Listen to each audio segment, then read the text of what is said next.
going, everybody? This is Edwin, the Magic Engineer, and I just had an awesome game against, or several of them against Brian Weissman. Actually, we got to square off with the deck that I actually played at the tournament here in GP Vegas Old School tournament for 2018, and this is the same deck that I took second place with just a couple days ago.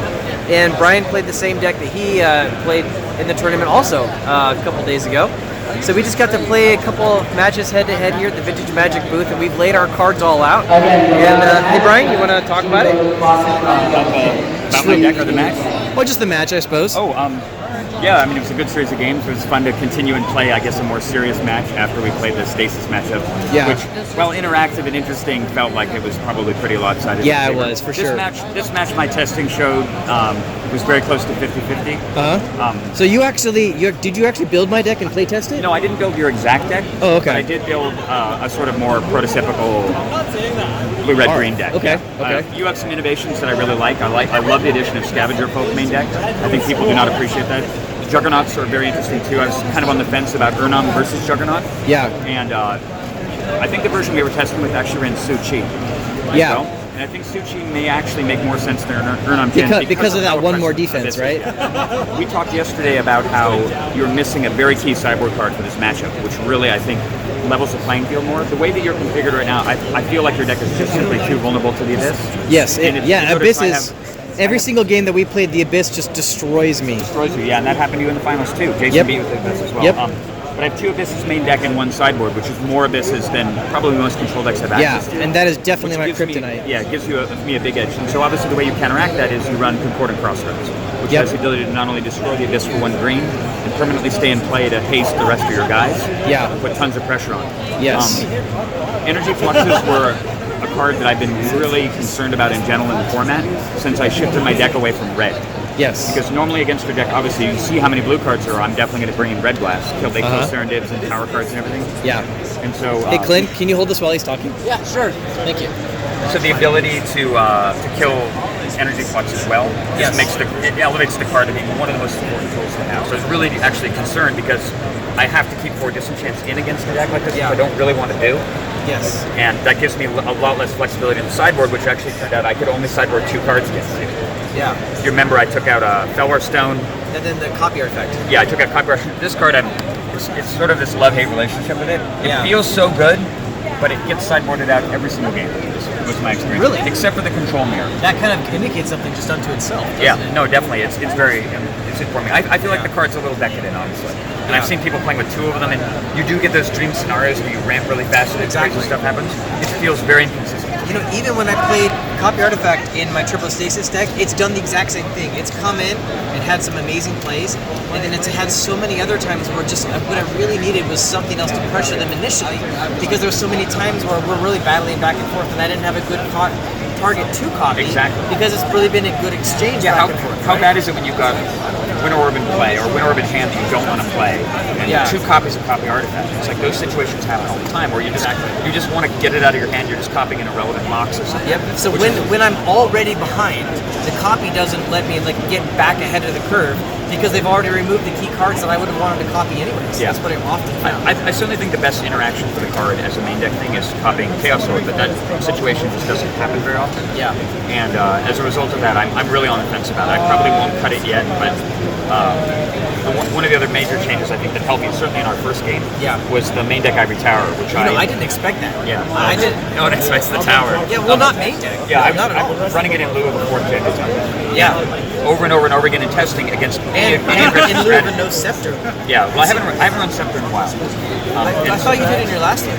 I did not, and Scepter is even less relevant given that I'm sideboarding him in the card as well. Because this accomplishes pretty much what Scepter does in such a cheap compact form as well. So I hear you, but I really didn't expect that. I did not think you were going to play a deck with no Scepters at all, because I mean that's kind of been it's funny, trademark. It's been your trademark for so long. Get people on. I mean, you even had times in the past where you have multiple Scepters inside of a deck. Yeah, and I've almost never seen a list of the original deck was a mana drain disrupting Scepter deck. It ran 2 Scepters, only 1 Jam Day time.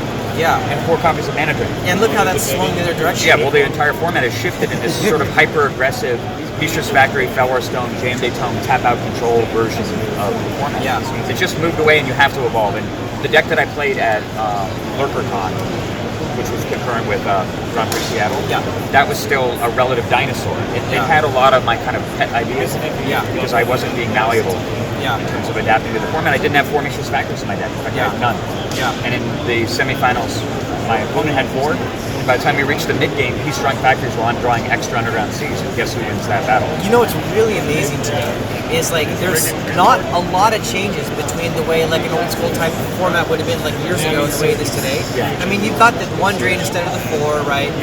You've got a little bit of change on like some of the rules, right? You know, no damage on the stack and stuff like that. It's not a ton of change, it's just a couple. But those just massively shifted the format. So it's really incredible to see how much these little small changes just shift the entire meta and how now everyone's reacting to that. It's amazing to me to actually see that fall out. I kind of honestly feel like it's not done. I feel like everyone's still figuring it out a little bit. I think it's starting to feel a little more. This is the judge. You think so? Yeah, I think a little bit. I think that the top archetypes have really risen to the top. Some of it does come down to the prevalence of stripline, whether or not that's a restricted card. And I think that as far as moving the format, I think it would be more interesting with only one stripline because the card, I mean, as our games indicated, as our games indicated, a sizable portion of games, if I move in that direction, if I make that the goal, we'll end with you with literally no permanence in play, or maybe 1 or 2 mana sources total. Like you're completely destroyed by. It's amazing how 4 strip mines can kill 12 land over the course of the game. Absolutely. And, especially with the recall, the regrowth, and stuff like that. And that may not necessarily be a healthy thing. Like certainly in terms of promoting the format to a broader base, people who come from other formats are like, oh, I heard about old school, it's awesome. And your first experience playing old school is the first 3 rounds, you get strip mined like 11 times. It feels terrible. I think that the card has a lot of value. It certainly harkens back to the ways we played before. But the mana bases were so much more robust back in the day, at least as far as the control decks were concerned. You weren't doing this bullshit. You didn't have this stuff going on. What I think you prefer, let me guess. I think what you'd probably prefer is that. That is exactly. I think that's the ideal representation of this game. Because having strip mine restricted opens up the format to a wider range of decks. People can try wacky things, and they're not going to be and they're not just going to lose to library just because library exists. Yeah, exactly. And this ridiculous, stupid, oppressive card isn't just showing up in whatever it is, 12, 13% of the games, and just making one person win automatically. Right. With no skill and no interaction, nothing. I mean, the card is just so stupid and degenerate. I had several games, like during this weekend, where if I just didn't happen to draw my strips, the library just decided it. And that was all there was to it. That happened. And I was even like many times like even in the lead and I was pulling them down, I had board advantage, but they're able to just sit on that library and keep pulling cards out too fast that I could respond to. The card, I mean, effectively the card doubles everything in your deck. If I have library running, I've got 8 sword splashers in my deck. I've got 8 counter spells. And between the games that you and I played, like I just did not see my strip lines hardly at all. No, hardly at all. You beat me to death with that damn thing. Yeah, I didn't start with it ever. I got it kind of mid-game and definitely played to it. I drew it in the 3rd game where it was very decisive. I drew it when I had I think only 2 or 3 cards in hand. And at that point I just entirely just shifted over. I'm gonna make every decision based on how many turns it's going to take me to get the library active. I'm not going to develop the board at all unless it's absolutely critical. I'm just going to go straight to 7 and force Edwin to have a strip mine. And you didn't have a strip mine, and that was GG right there. Do you guys want to play an exhibition match with that set? 1 strip mine, no library? Same decks? Maybe later. Tavis wanted to play this. Oh, You yeah. need to take a break. Well, I just need to eat. I'm starving. Let's go get food. Yeah, that'd be great, actually. So, hey, right before we end this video, can we kind of pan over the decks so we can actually see them? Do you want to do it? Okay, I'll do it. Since I'm on the correct side here, the card's being flipped up. So it's the sideboard along the bottom. Do you want to talk through your deck real quick? Yeah, actually, I need to change one thing here. You guys can hear me? Whoop. Sorry, this is just habit. This is a change I made kind of at the last minute. All right, so to summarize pretty quickly, the deck has 31 mana sources, which is a reflection of having to play a format where you play with 8 colorless lands that you expect to lose steadily.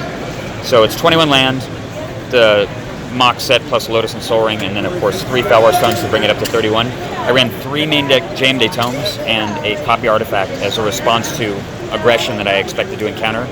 the typical suite of Counterspell, Mana Drain, and I'm not using Time Twister. I feel like the card is probably seen its time, at least in control decks, and doesn't really belong, at least not as a main deck card. It's just uncastable too often. Regrowth, obviously, is mandatory, and another final variant here is the use of Balance. And Balance, Yeah, this has been disappeared from your deck for a while. yeah, it's been gone for a while, not even in the sideboard actually. And I brought it back in because if you just look, the deck has so many artifacts and enchantments that it runs main deck. I think it's something in excess of maybe 15 or 16. So a good quarter of the entire deck's composition is unaffected by Balance. So you can, it kind of honestly can act as a second Mind Twist a lot of the time. Yeah. You just draw, you get Balance in your opening draw, and it completely changes how the game's going to unfold from there. And then Big names in old school now. finally in sideboard, second Ivory Tower, 3 blue Elemental Blast, mandatory against Blood Moon, 2 copies of Wrath of God, which were kind of a last minute innovation to deal with aggressive strategies. I've got Dust to Dust, Disenchant, and another Divine Offering. And then 3 copies of Hymn to Torak, an Abyss, and 2 Control Magic. But the 3 hymns I brought in because I needed those as a way to substitute the loss of red Elemental Blast, to have kind of a proactive thing that I could use against other control decks. Oh yeah, and I also ran 1 main deck Divine Offering in the tournament because life gain matters, and a lot of these games come down to 1 or 2 life points. It does. Being able to Divine Offering your own Jam-Day Tome to survive a Side Blast that's lethal or something is really important. So that's it. Yeah, you had a lot of changes in your deck I did not expect. I really like it. So what I got going here in my Rug Crazies deck, I've actually done this deck previously. I've done another channel video that I'll link right up here. But what I changed on this one coming into this tournament, I was expecting to see the deck an awful lot. So I swapped out the Berserks and the Unstable Mutations for the Scavenger Folk and the Centennial Druids and the Regrowth. So those are some of the bigger changes, but since I was also expecting to see the deck so often, I changed up my sideboard a little bit, and I was going to try to surprise people with the Psychic Purges, because what I was generally expecting to happen is I figured hopefully I would be able to actually go through and like do the normal job of this deck and like smash people down to like, 5 life, 8 life, something like that, because that's what this deck does. It comes out aggressively and attacks and hits them really hard and bolts them to try to finish. But I figured a deck like Brian's or someone else's is eventually going to get control of the board, and then I'm going to start just constantly throwing other cards into them, and it's not going to go very well. But then eventually they're going to either Mind Twist me or hymn me or put me under a Scepter, and they're not going to be expecting the purges, and those will be the final points that they're not expecting to end up the game. So that's kind of what I was going for in the actual tournament, and this is mostly the same as the original Rug Crazies. But yeah, Brian had some amazing advice earlier for the Concordant Crossroads, and maybe going with the Pixies instead of the Centennial Druids, and maybe even going with Suchis instead of Urnams a little bit. So anyways, that's it, everybody. So this was a really fun matchup against Brian Weissman and I here at the GP Vegas 2018 Old School. See you later. Bye, everyone.